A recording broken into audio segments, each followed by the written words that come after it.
네, 월스트리트 모닝브리핑 함께하고 있습니다. 글로벌 인터뷰. 오늘은 저희가 빅테크 AI 관련한 이야기를 좀 집중적으로 나눠보고자 이분을 모셨습니다. 한국투자신탁운용 에이스 ETF의 김승현 부장 함께합니다. 부장님 어서 오세요. 네, 안녕하십니까. 네, 굉장히 오랜만에 뵙는 것 같아요. 1년 만입니다. 그렇죠. 작년에 뵙고. 맞아요. 예, 네. 작년에 요맘때였던 것 같습니다. 아, 그래요? 네. 어떻게 기억하시죠? 저희가 스케줄을 다. 저희가 테슬라 밸류체인이라는 맞아요. 성장하면서 네. 한번 인사를 한번 드린 것 같아서 밸류체인을 참 좋아하시는 것 같아요, 우리 부장님은.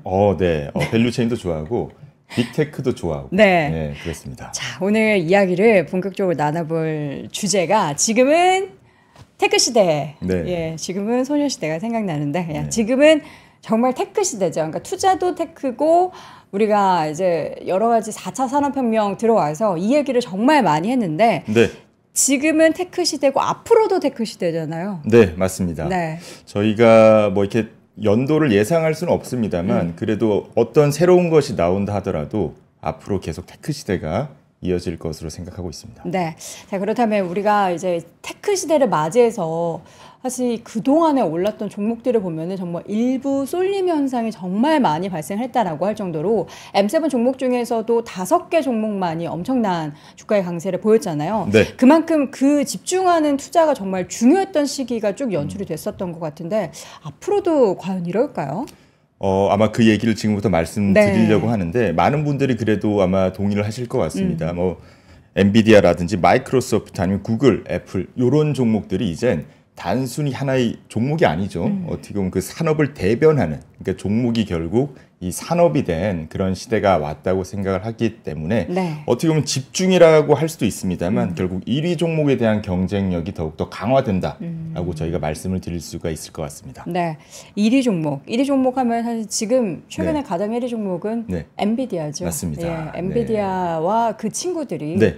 특히나 엔비디아만 올라가는 날도 있었고 어제도 엔비디아의 주가가 올랐는데 저희가 지금 그러면 자료를 하나씩 보면서 좀 세부적인 이야기를 나눠보도록 하겠습니다. 첫 번째 이 차트는 뭘까요? 우선 지금은 테크 시대라는 말씀을 드리기는 했는데요. 그래도 이 상위 종목에 대한 중요성을 먼저 한번 말씀을 드리고 가야 될 것 같습니다. 많은 분들이 알고 계시는 그 피터 린치, 얘도 그 투자자, 대가죠. 이렇게 얘기한 것 중에 한번 보시면은 표가 이 주식시장의 표죠. 네, 굉장히 좀 많은 성과, 시간이 지나면 지날수록 굉장히 높은 성과를 보이고 있고요. 그 다음에 부동산, 그 다음에 3년 CD 이렇게 나오고 있는데 이 차트는 많은 분들이 아실 것 같습니다. 주식 투자에 대해서 시간이 지나면 지날수록 성과가 좋아진다. 그러면은 이 상위 종목은 또 어땠을까를 다음 슬라이드를 통해서 한번 보도록 하겠습니다.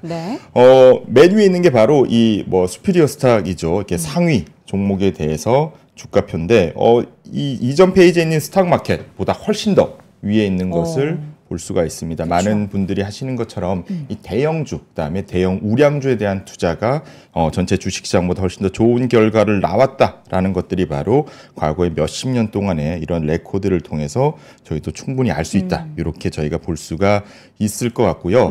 그다음에 앞서 저희가 좀 방송 들었는데 애플 얘기가 좀 많이 나왔습니다. 애플 좀 실망스러워가지고 주가도 좀 빠졌거든요. 그래서 우선은 애플 얘기는 조금 나중에 하려고 했는데 그래도 저희가 좀 먼저 조금 언급하고 가고 싶은 게 그래도 애플을 많은 분들이 게이트웨이라고 많이 표현을 하십니다. 게이트웨이? 예, 어떻게 보면 저희가 인터넷이나 아니면 메일이나 이런 거를 통해 가지고 접근하는 방법인데 그래도 어떻게 보면 그 AI에 대한 조금 이 실망감이 주가의 좀 하락으로 이어지긴 했는데 그렇다고 해서 애플의 그 주 경쟁력이 떨어진 건 아니거든요. 여전히 이 게이트웨이라고 할 수 있는 아이폰을 통해서 역시나 많은 분들이 또 접속을 하고 그렇게 하고 있기 때문에 여전히 애플에 대한 경쟁력은 저희가 높을 것으로 생각하고 있고요. 저는 과감하게 좀 매수를 해도 될 것 같다는 생각 좀 가지고 있긴 합니다. 그래서 애플이 가지고 있는 하드웨어 오늘 발표된 뉴스 또는 결과에 따라 가지고 더 이상 아이폰 사용 안 하실 거라고는 생각 들지는 않거든요. 그건 아니죠. 혁신은 사실 없었지만 통화 녹음 기능 플러스 다양한 이제 업데이트를 통해서 지금보다 나아지긴 하겠네라는 생각은 했어요. 맞습니다. 그리고 작년에 시간 조금 되돌려 보면은 아이폰 15였나요? 작년에 나왔을 때 참 걱정을 많이 했습니다. 이제 더 이상 아이폰 15 안 팔리는 거 아니냐, 중국 뉴스 같은 거 보면 아이폰 집어 던지고 뭐 혁신은 없다 이렇게 또 얘기는 했습니다만 네. 역시나 애플이 가지고 있는 그 하드웨어 또는 게이트웨이에 대한 우수성, 그다음에 뭐 경제적 해자라고도 많이 말씀하시죠. 그런 측면이 또 부각이 됐기 때문에 여전히 저희가 아이폰 또는 애플에서 나오는 그런 하드웨어를 사용하는 이상은 애플의 경쟁력은 계속 이어질 것이라고 생각하고 있고요. 네. 그다음에 제가 드릴 좀 얘기 중에 하나가 빅테크 하면은 또 많은 이 따라다니는 용어 중에 하나가 이 버블 논란이 굉장히 많습니다. 그렇죠. 네. 최근에도 그랬고 이전에 있었던 뭐 닷컴 버블 이야기를 하면서 맞습니다. 이게 그때는 어땠는데 지금은 어떨 거야 이렇게 비교를 많이 했어요. 네, 그래서 버블 논란에 대해서 한번 좀 저희가 기사를 제가 짧게 한번 검색을 했는데 네. 이 버블 논란이 최소한 20년은 넘게 되었습니다.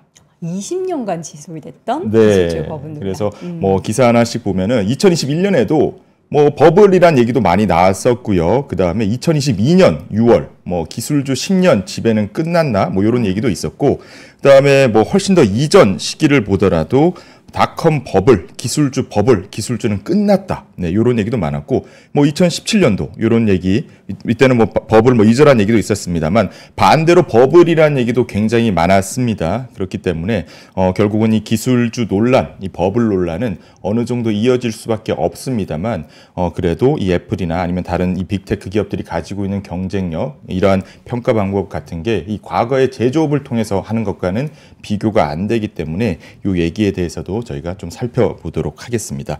그래서 기술주 버블은 뭐 1, 2년 된 이슈가 아니다. 이렇게 저희가 말씀을 드릴 수가 있을 것 같고요.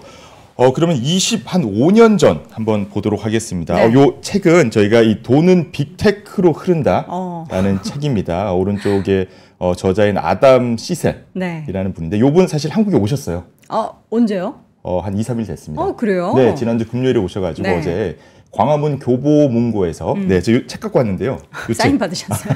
저는 직접 사인도 받았습니다. 네네. 그건 집에 모시고 있기 네. 때문에 안 가지고 오긴 했는데 요 책 같은 경우 굉장히 유명해진 게 빌 에크먼. 네. 네, 채권 시장에서 굉장히 영향이 큰 분인데 네. 빌 에크먼의 빅테크 추천 도서이기도 합니다.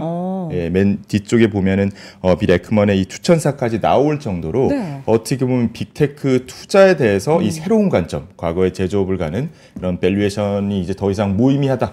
네, 새로운 관점으로 봐야 된다라는 글인데 네. 이 책의 저자인 이게 아담 시셀, 요 분이 하신 말씀 중에 아마존 얘기를 좀 하셨습니다. 이 아마존의 이 1997년 IPO 할 때 네.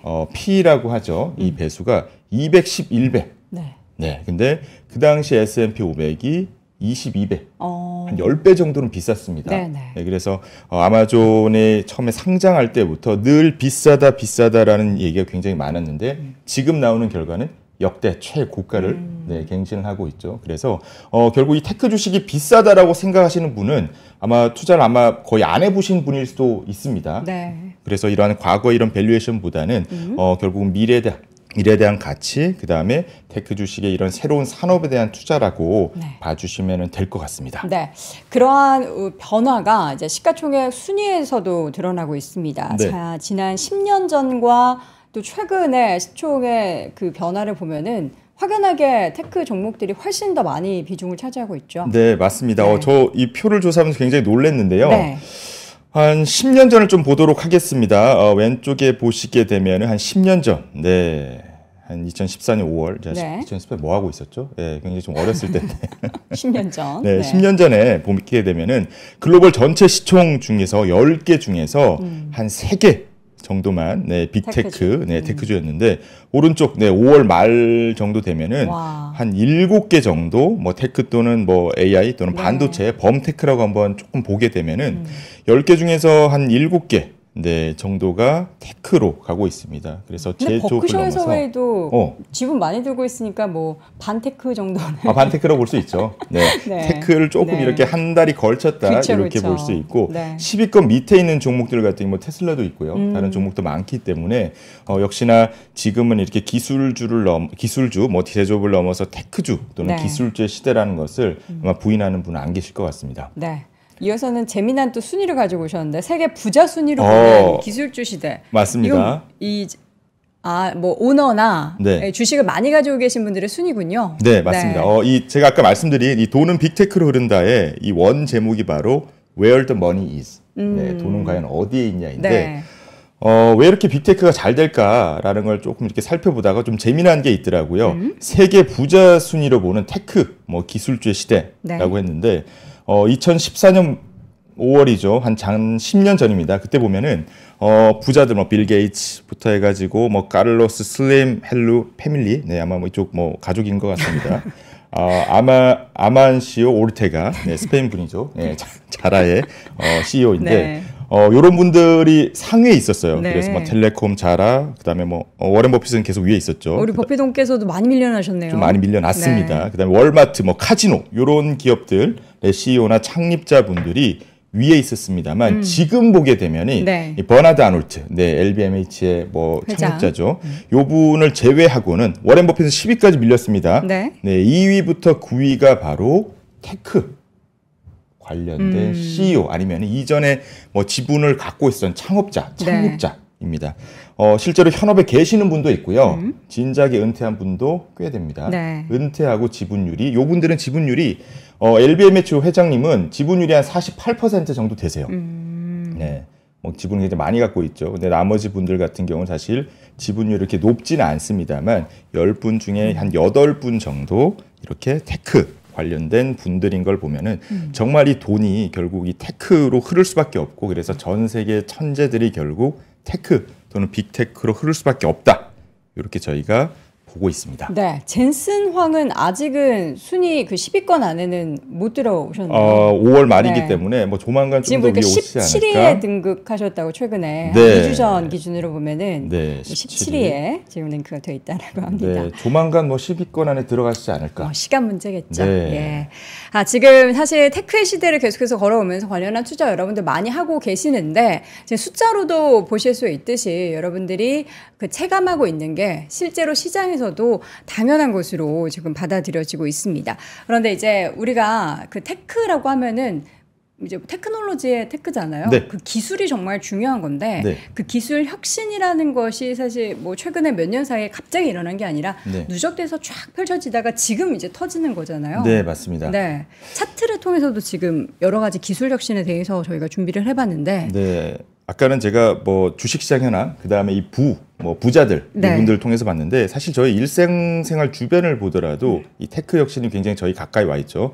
1998년 구글 설립 이후에 한 25년 동안에 이 테크, 네, 저희가 주변에 쓰고 있는 테크들이 뭐가 있는지 한번 네. 봤습니다. 뭐 기업들도 있고요. 그 다음에 뭐 지메일이나 유튜브 같이 프로그램도 있고, 그다음에 AWS, 뭐 아마존이죠. 그다음에 우버, 네, 아이패드. 최근 같은 경우는 뭐 틱톡도 있고, 저는 안 합니다만. 그다음에 뭐 5G, 네, 챗 GPT 같이 있는데, 네.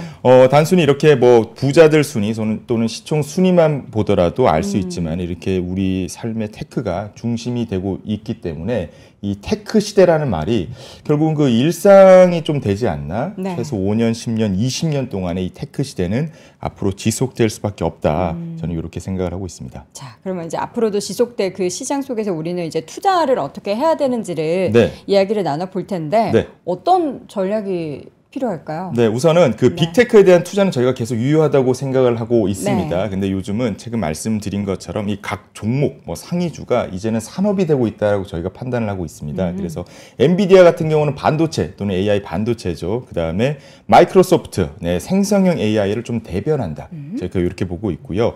구글, 뭐 클라우드라든지 검색의 압도적인 1위입니다. 애플 같은 경우에는 뭐 어제 조금 실망을 느꼈었을 분도 계십니다만, 역시나 하드웨이, 게이트웨이, 그다음에 온 디바이스의 강자이기 때문에 이러한 각 종목의 자체가 하나의 그 산업에 투자하는 그런 결과를 나온다고 볼 수 있고요. 예전 같은 경우는 ETF로 보게 되면 나스닥 100 투자 굉장히 많이 하셨죠. 네. 그다음에 최근에는 뭐 M7과 같이 상위 종목에 대한 집중 투자도 하고 계십니다만, 지금은 각 개별 종목과 그 산업, 밸류체인 종목에 대한 그런 투자도 이어지고 있다. 이렇게 보고 있기 때문에 전체 M7을 좀 메인으로 한 50%, 60% 또는 나스닥 100을 투자하시면서 각 종목에 대해서 반도체가 좀 더 괜찮을 것 같은데, 또는 생성형 AI, 클라우드, 온 디바이스가 좀 더 괜찮을 것 같은데, 이렇게 세부의 전략에 대해서 다양하게 활용하실 수 있고요. 저 같은 경우에는 저는 이 4개 종목들 다 괜찮다고 생각합니다. 당연히 네. 장기적으로 이 산업에 대한 경쟁력도 갈수록 있다고 생각하기 때문에, 오히려 애플이 어제 좀 빠졌으면 저는 오늘 이렇게 한국장 열리면은 애플 ETF, 애플 밸류체인 ETF를 조금 더 살 것 같고요. 반대로 엔비디아가 조금 조정받았다라고 하면은 오히려 그 ETF를 조금씩 사면서 이렇게 좀 약간 기계적으로 가격에 따라서 중장기적으로 투자하는 전략을 할 것 같습니다. 네. 지금 보면 이제 뭐 엔비디아는 워낙에 계속해서 좋고 뭐 네. 마이크로소프트는 오픈 AI 얘기 나오면서도 가장 이제 뭐 1위 자리를 굳건하게 지키고 있는 기업이고 네. 구글 같은 경우에는 사실 뭐 바드도 그렇고 이름 바꿔서 제미나이도 그렇고 약간 삐걱삐걱하긴 하지만 이제 학계에서는 가장 그래도 AI를 오랜 기간 연구하고 네. 관련한 데이터를 많이 가지고 있는 기업으로 꼽히는 또 AI 선두주자로 꼽히고 있고 맞습니다. 또 애플은 말씀하셨던 것처럼 자체 기술은 없지만 그 아이폰이나 아이패드 그리고 맥을 통해서 다양한 애플의 생태계를 연결시켜주는 그 매개체 게이트웨이의 역할을 톡톡히 할 그런 네. 기업이기 때문에 네. 계속해서 관심을 가져보자라는 관점에서 4가지 기업을 꼽아주셨고 그 관련한 밸류체인도 쭉 정리를 해봤습니다. 네. 앞서서도 저희가 잠깐 그 시가총액 변화에 대해서 말씀을 해드렸잖아요. 10년 전과 지금의 어떠한 변화가 있었는지 저희가 근데 그 시기별로 어떤 산업이 있었고 그 산업 동안에 어떻게 시가총액 순위가 바뀌었는지도 좀 트렌드를 한번 보여드리도록 하겠습니다. 최근에는 뭐 당연히 앞에서도 봤듯이 네. AI 관련한 기업들이 대거 포함되어 있고 그럼요. 과거에는 어땠을까요? 과거 같은 경우는 이 전통 제조업이라고 하죠. 네.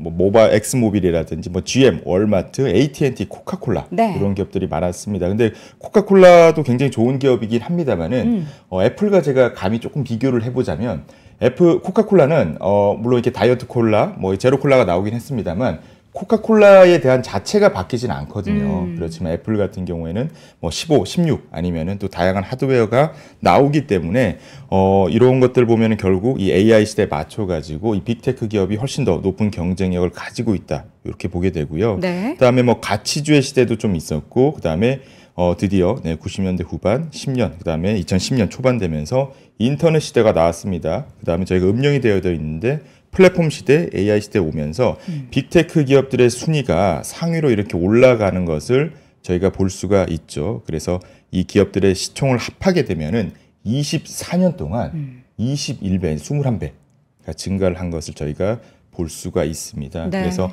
이러한 것들이 물론 하루 이틀 사이에 이루어진 것은 아닙니다만 결국 20년, 30년 동안을 거치면서 결국 이 테크 기업 위주로 재편되고 있는 것을 볼 수가 있고요.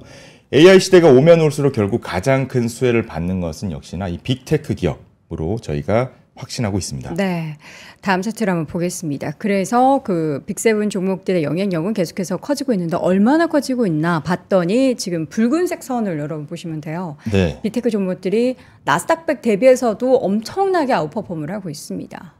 그래서 뭐 주식 이 점유율이라든지 이렇게 네. 성과를 보게 되면은 그 영향이 훨씬 더 클 것 같습니다. S&P 500 내에서 이 빅테크 M7 기업들 같은 경우에는 과거에 한 4%대에서 뭐 그쳤다가 비중이 6%, 9% 이렇게 올라가면서 최근에는 한 30% 초반 요 수준까지 올라왔고요. 저희가 수익률을 보더라도 S&P도 굉장히 좀 많이 올랐습니다. 네. 그렇지만 역시나 빅테크 7, M7, 나스닥 100과 대비하게 되면은 역시나 큰 성과 차이를 볼 수 있고요. 이 M7에 대한 좀 변동성을 어느 정도 견디면서 중장기적으로 투자할 수 있는 분께서는 네. 역시나 빅테크 7 중심의 투자가 유효하다라고 저희가 말씀드리고 있습니다. 네. 지금까지 수익률이 사실 엄청 낮잖아요. 네. 뭐 엔비디아 같은 경우에는 최근 그 수익률이 어마어마해서 네. 사실 저는 배가 조금 아파요. 네. 뭐 그 슈퍼마이크로 컴퓨터 뭐 이런 종목들도 네, 네, 어마어마한 수익률을 기록했는데 네. 그동안의 장기적인 수익률을 봐도 그러니까 우리가 뭐 최근 1년에서 3년 말고요. 10년 누적 이렇게 수익률을 봐도 네.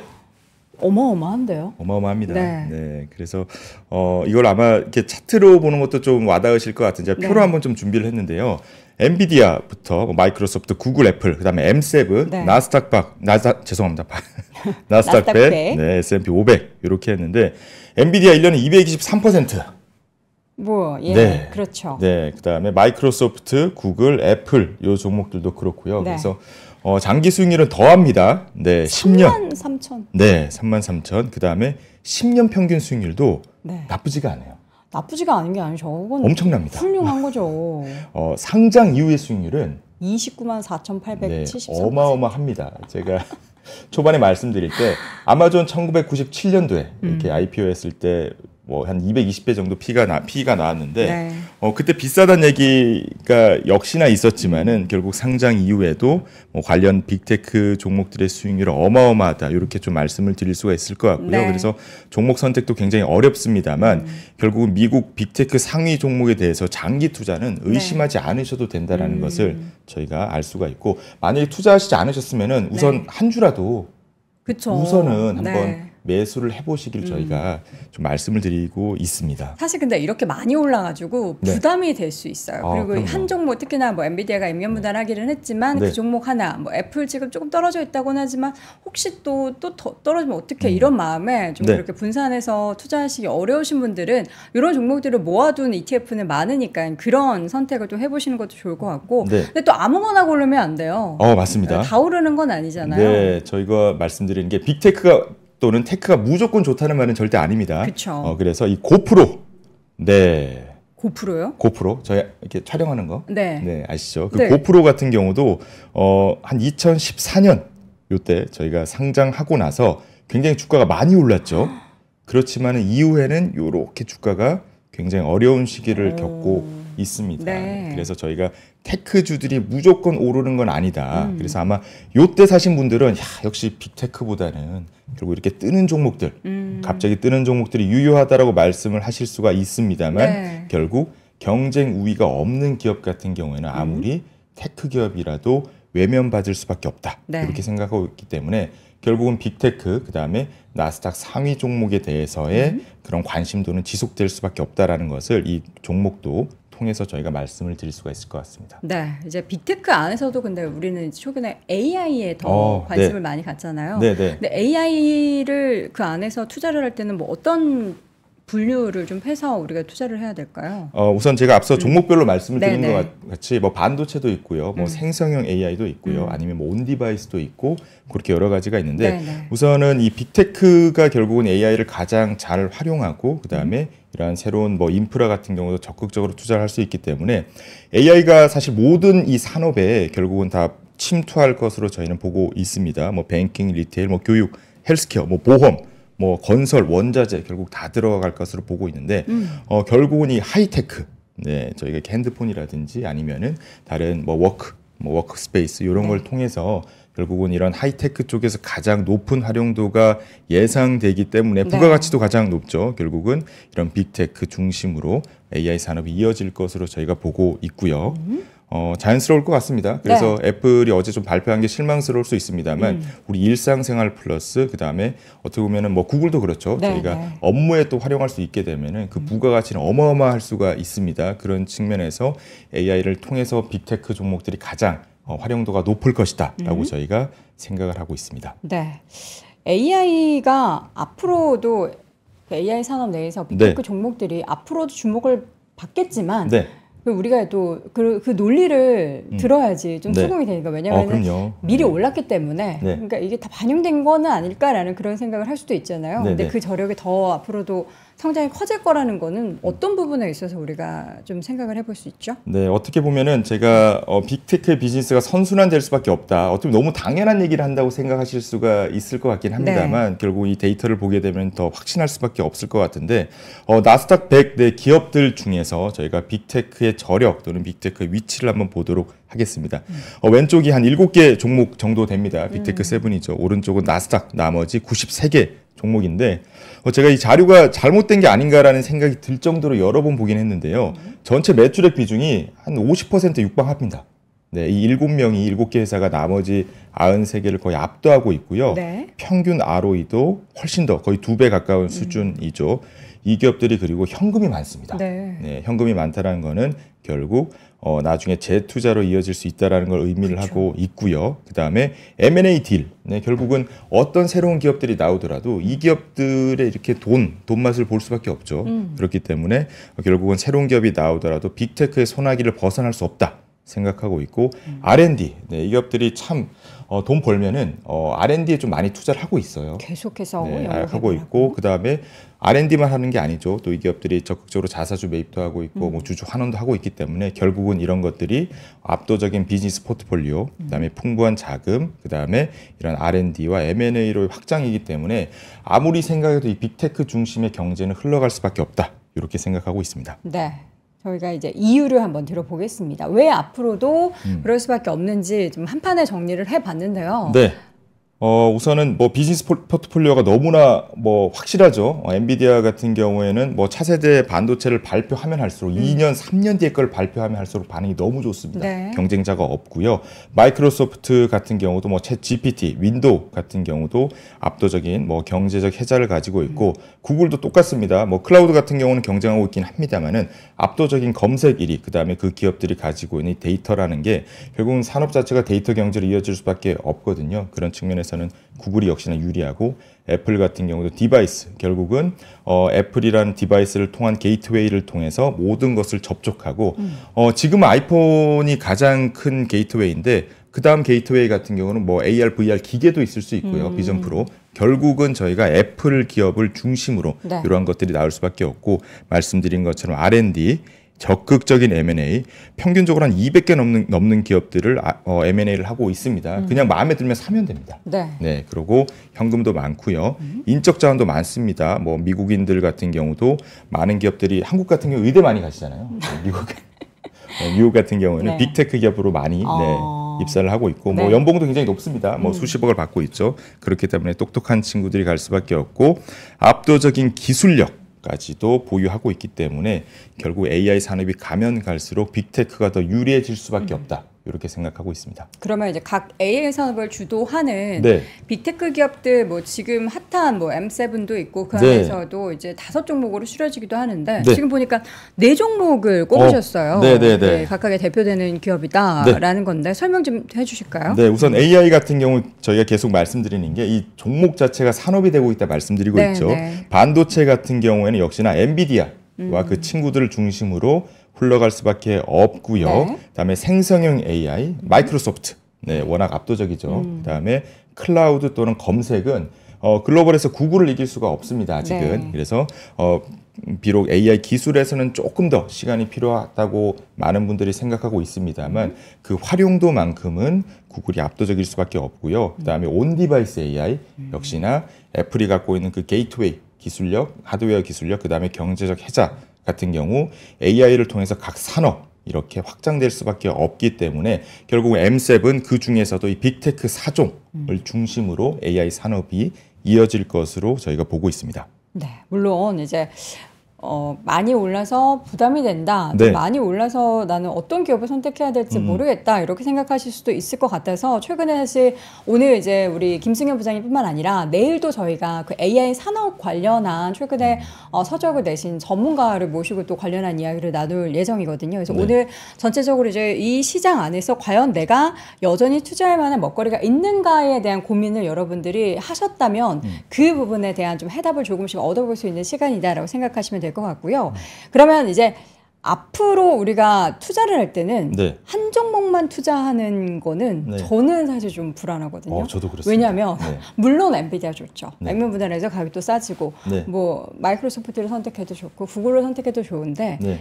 이게 처음에는 기술적으로 뭐 여기저기서 먼저 하고 이런 게 중요했다면 이제는 제대로 하는 게 중요하거든요. 맞습니다. 예, 근데 그거를 또 제대로 할 기업이 어떤 기업인지 우리가 알 수 없으니까 지금 네. 시점에서는 사실 네. 한 기업 선택하는 게 더 어려운 것 같아요. 저도 좀 부담이 되고요. 네. 아무리 이 기업들이 뭐 각 산업을 대표를 하긴 합니다만 저희도 그렇죠. 이 친구 없이는 또 살아갈 수가 없습니다. 함께 살아가야죠. 네, 함께 살아가야죠. 함께해야 멀리 간다. 맞습니다. 네. 함께 멀리 가기 때문에 빅테크 관련 기업들이 좀 이렇게 성장하면 할수록 네. 이 산업이 되게 복잡해지죠. 그쵸. AI가 사실 한두 기업만 할 수 있는 건 아닙니다. 그래서 저희가 볼 때는 이러한 빅테크 기업들과 함께 성장할 기업에 동시에 투자하는 것도 굉장히 좋은 투자 솔루션이라고 생각하는데 표 한번 보고 말씀드리도록 하겠습니다. 엔비디아 하면은 또 떠오르는 국내 기업이 바로 하이닉스, 네. HBM이죠. 그다음에 또 델도 떠오르고요. 애플 하면 또 ARM 또 이렇게 떠오르고 있습니다. 네. 결국은 엔비디아가 잘 되면 관련 이 친구들, 밸류 체인 또는 수혜주라고도 저희가 표현할 수 있을 것 같습니다. 이런 기업들의 주가도 같이 함께 오르기 때문에 이 각각 종목만 투자하기 좀 부담스러우신 분들 아니면은 뭐 연금 계좌나 ISA 계좌를 통해서 뭐 해외 종목들에 투자하는 그런 분들 같은 경우에는 이렇게 ETF를 통해 가지고 밸류체인 기업과 함께 투자하는 것도 저희가 좋은 투자 솔루션이다 이렇게 말씀드리고 있습니다. 네. 그리고 지금 사실 전략 부분에 있어서는 네. 조금 우리가 속도가 좀 빨라져야 될 것 같아요. 네네네. 네. 최근에 한번 좀 예를 한번 들면 이 삼성전자가 지금 조금 얘기가 많이 나오고 있죠. 네, 주춤하기도 한데 만약에 이 삼성전자가 이 엔비디아의 그 HBM을 납품한다. 라는 뉴스가 바로 나오게 되면은 네. 액티브 전략을 통해서 저희가 빠르게 해당 종목을 저희가 편입할 수가 있습니다. 이 테크 산업 같은 경우에 너무나도 빨리 변하는 것 같아요. 그래서 네. 이렇게 빨리 변하는 산업 내에서 액티브 ETF를 통해서 빠르게 대응하고 뭐 시장 트렌드를 선점할 수도 있고요. 그다음에 친구들 나오면은 바로 빼고 편출입. 이렇게도 할 수 있기 때문에 빠르게 변하는 테크 산업에서는 또 액티브 전략으로 투자하는 게 저희가 좋은 솔루션이다 이렇게 생각하고 있습니다. 어이구 때마침 뒤에 에이스 네. ETF 저 밸류체인 빅테크 네. 밸류체인 액티브 시리즈 네네네. 제가 알기로는 이제 오늘 상장이 예정되어 있다라고 하는데 네. 여러분 저희가 이제 주님이기도 해요. 주님이기도 한데 여러분들이 최근에 사실 엔비디아 못 사서 포모이신 분들 많고 사실 그동안 나는 빅테크 뭐 AI 관련해서 투자 안 해봐서 잘 모르는데 지금 시점에서라도 어떻게 투자하면 좋을지에 대한 궁금증 다들 가지고 있으셨잖아요. 그래서 저희가 귀한 시간을 쪼개서 우리 김승현 부장님 모시고 이야기를 나눠봤습니다. 오늘 상장되는 또 관련한 밸류체인 네. 엔비디아와 마이크로소프트, 구글과 애플을 함께 담은 액티브 ETF도 여러분들 많은 관심 가져보시길 바랍니다. 자, 오늘 글로벌 인터뷰의 시간 한국투자신탁운용 에이스 ETF의 김승현 부장 함께했습니다. 고맙습니다. 감사합니다. 박근영, 이선영, 사경인, 염승환 투자 마스터들의 세심한 케어로 건강한 투자 습관을 만드세요. 3프로 멤버십 3프로 앱에서 확인하세요.